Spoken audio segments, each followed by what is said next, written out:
ore a Deus para você sempre ter um homem sincero na sua vida e um pastor sincero no púlpito. Ore sempre a Deus, porque malandro é malandro. E há muitos malandros em nome da fé. Há muitos malandros em nome da fé, que se aproveita da sua fragilidade, que se aproveita da sua fraqueza. Então vamos lá. Aí você tem esses dados aí. Aí você pode observar que você tem também o teste psicológico, aquelas habilidades cognitivas, não é isso, Felipe? Tem aí um Felipe que é psicólogo, tem aqui um Marcos que é psicólogo, tem a minha esposa aí que é psicóloga. Quem mais é psicólogo aqui? Levante a mão, porque pode ter outros aqui que eu não citei, mas tem muitos aqui no campo. Então a pessoa vai analisando esses processos. Depois você tem aí também a análise da psicanálise. É interessante que quando você vai para essa análise psicanalítica, ela envolve os processos mentais, como eu acabei de falar, analisando o consciente, subconsciente, ele trata isso. Por exemplo, o Freud tratou de casos, vou dar um exemplo aqui para vocês.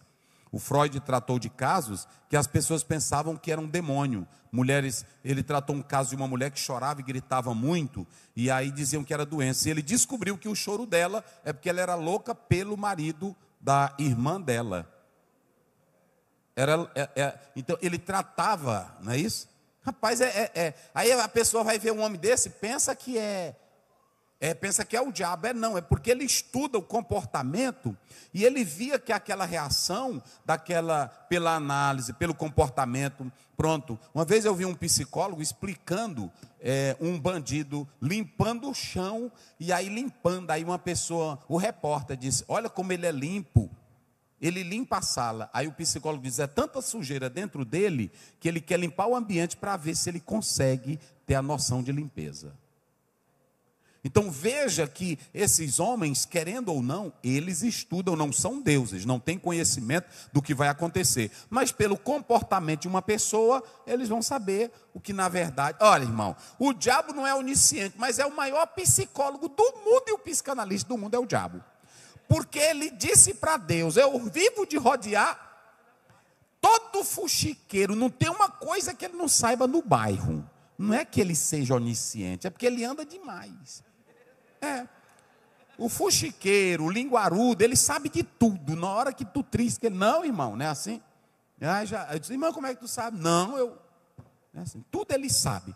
Então, se vocês analisarem, é dessa forma. Aí nós temos o histórico de vida. Você vai analisar uma pessoa. Olha, às vezes até aqui dentro da igreja, tem casos que o pastor apenas ele vai orar, ele vai buscar a Deus. Mas sempre é bom um diálogo, é sempre bom, a escola dominical é bom para isso, uma consulta pastoral é bom para isso. Por quê? Porque tem irmão que tem história de vida, foi perdoado, mesmo sendo lavado pelo sangue de Jesus, mas carrega alguns traumas, carrega algumas feridas emocionais, que aquelas feridas emocionais, elas precisam ser tratadas, tem até o pastor Israel de Araújo, que lançou um livro pela CPAD, Emoções de um Líder, parece que é isso, o título, ele fala isso, você às vezes está aqui, o líder ele reage àquele negócio, mas ele tem traumas, ele tem problemas que não foram sarados na infância dele, não foram tratados, às vezes a ignorância dele, a petulância, o perfil dele, vem de uma construção da infância, não tem como não falar. Olha, às vezes aquilo que eu trago para cá é da minha infância. Então eu tenho que analisar o histórico de vida dessa pessoa, como é ela, o que ela faz, por que essa irmã é desse jeito. Olha, podem analisar qualquer pessoa problemática demais, pegue o histórico dele, pessoas descontroladas, pessoas que vivem mudando de igreja, ouçam bem, pessoas que vivem mudando de igrejas, pessoas que não têm firmeza, pega o perfil dele e veja o histórico dele familiar. Pode ver o histórico dele familiar. Então, essa análise de vida é muito importante. Conceitos teóricos e psicológicos também. Dentro desse conceito, nós temos, por exemplo, o campo da psicologia Jung, nós temos na psicanálise Freud, que eles tratam esses conceitos dessas análises, que é importante você analisar. E aí você tem, eu coloquei aí a transferência e a contratransferência, né? Vocês sabem que, às vezes, o paciente, ele, nesse envolvimento com o terapeuta, pode acontecer de ele fazer essa transferência para o terapeuta dele, como também pode acontecer o contrário, a contratransferência.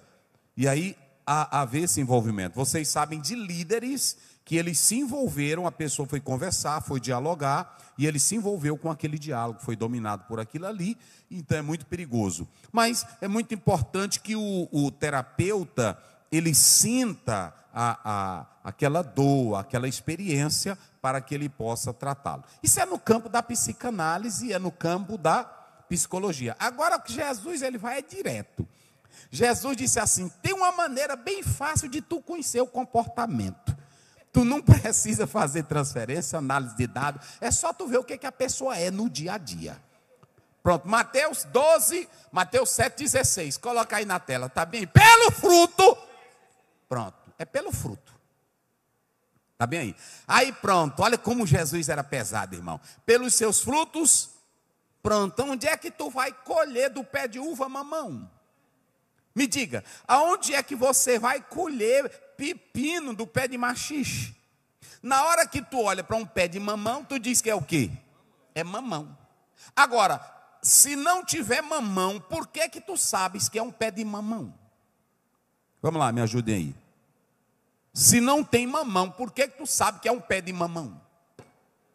Na fenomenologia do espírito de Hegel, ele vai dizer o seguinte: o fruto é a síntese da verdade. Olha o que Hegel vai dizer. O fruto é a síntese da verdade. Se tem fruto, ali está o quê? A verdade. O que que prova que é um pé de manga?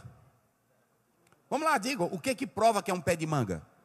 É a manga, gente. Quem tem boca pode falar. O que que prova que é um pé de melancia? Pronto. O que que prova que é um pé de abacate? Então Hegel, ele falava da antítese, da síntese. E qual é a outra? Quem me lembra aí? Quem é estudioso aí? Faz tempo que eu estudei isso aí. Pronto, a tese. Tese, síntese e antítese. E aí ele disse aí, sabe onde eu fui pegar isso aí de Hegel? Em Jesus. Jesus disse assim: se o grão de trigo cair na terra, fica ele só. Mas se morrer, dá muito fruto. Ele fala do ser em si, o ser para si e o ser fora de si. Aí ele está dizendo o seguinte: o ser, está ali o ser. Pronto, o ser é. Mas aí depois ele sai. Você vê que a planta vem a flor. Depois da flor, vem o quê? Vem o fruto. Ou seja, a flor sai de cena para dar lugar ao quê? Então o fruto é a síntese da verdade. Se tem o fruto ali, pronto. Como é que eu conheço crente de verdade?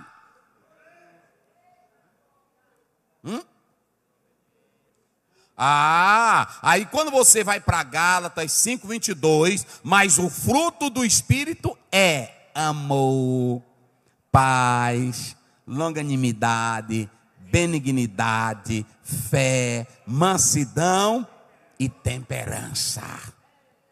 Irmão, se tiver isso, tu pode dar pulo que eu glorifico a Deus. Se tiver isso, tu pode correr dentro do templo que eu glorifico a Deus. Agora o problema é que eu vejo um bocado correndo e pulando que não tem nada disso aqui. Olha, para mim eu não me importo se o cantor canta bem, eu não me importo se o pregador prega bem, eu quero saber se ele tem isso aí que é o que mostra a essência de Cristo na vida dele, é isso aí que prova o que ele é. Aí quando tu chegar em tua casa, tu lê isso aí, será se eu tenho isso aqui, amor? Onde é que um crente de amor vai matar o outro? Eu tenho um gozo, onde é que crente cheio de gozo anda ficando com tristeza com qualquer coisinha? Filipenses capítulo 4, Paulo foi resolver o problema de Evódia e Síntique Jeová. Ele disse assim: ajude essas duas santas. Aí ele no meio da conversa ele diz: alegrai-vos, verso 4, alegrai-vos no... Quem é alegre no Senhor não perde tempo com briga. Quem é alegre no Senhor tem vida, tem paz, tem alegria, tem louvor, tem gratidão. Cadê a igreja alegre? Às vezes você é até ferido, mas a alegria é tão grande. Não é assim?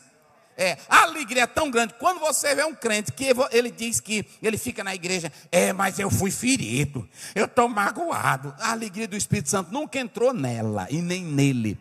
Porque quando a alegria entra, tu quer viver na paz. nada tira o gozo de Cristo que há dentro de você. Eita glória! Quem tem esse gozo, quem tem essa alegria? Aí pronto. Então aí você já sabe. Como é que eu conheço o fruto? É milagre? Não. Se você pegar esse versículo aí, Jesus vai dizer, eles vão dizer, Senhor, mas quando foi que nós fizemos isso? No teu nome expulsamos demônio, não foi assim? No teu nome fizemos? Mas Jesus disse, eu não vos conheço. Ou seja, Jesus estava dizendo que não é por aí que você conhece a identidade de alguém que é verdadeiramente de Deus.